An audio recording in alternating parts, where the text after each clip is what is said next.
first on. So, you know. I think what Ed was saying is that let's not make it ad hoc.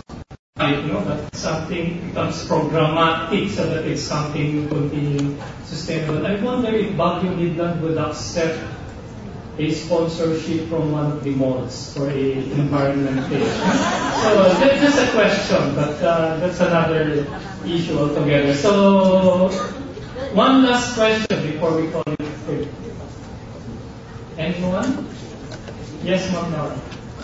There's a comment somewhere here, but I don't think I should divulge. When it is our duty to, when it is our need for additional revenues, it is also our duty to publish good stories. Yes.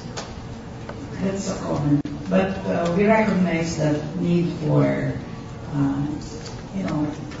additional revenue for community newspapers. But I don't think we should really be required from publishing good stories. Okay. On biodiversity, environment, and what have you. Pinoy, ikaw ba yan? So, I think this is a balanced challenge for community newspapers. Although it's really difficult to survive. Yeah. No, community newspapers have a hard time surviving in this world. Thank you. So, there are no other questions. May I now request Aniel to give our recognition to our resources. Please give it to our three resources. Maraming salamat po.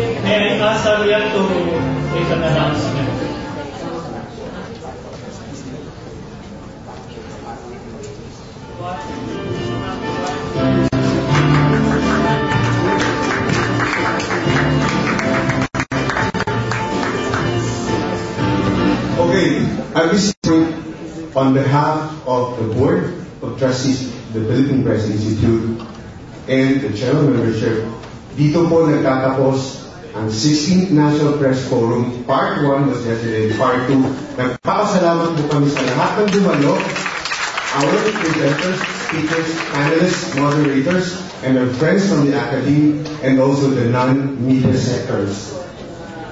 Thank you, and see you next year. Thank you very much. We passed around the FOR statement. We did not want to limit it ourselves, but if you want really, for the passage of freedom of information, we wanted to take part of it in the campaign.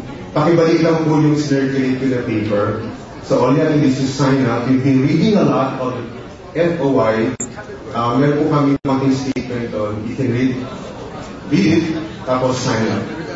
Pakibalik lang po. Maraming salamat po. This point, we would like to invite all the members of the Institute, the panelists, the moderators, presenters, and speakers to join us for lunch at the Ambassador Sala. And we'll all see others mamayang alas 6 for the 16th or 2011 Civic Journalism Community Press Awards. Thank you very much.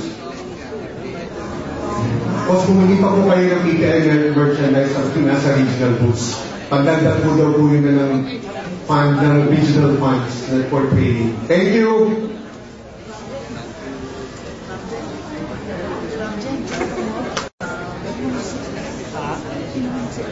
Pagkatapos po na lunch, we exactly start po. This is for all members na at 1 p.m.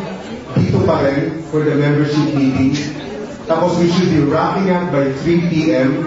and vacate the entire ballroom because we'll all be preparing the entire premises for the awards program. Thank you very much.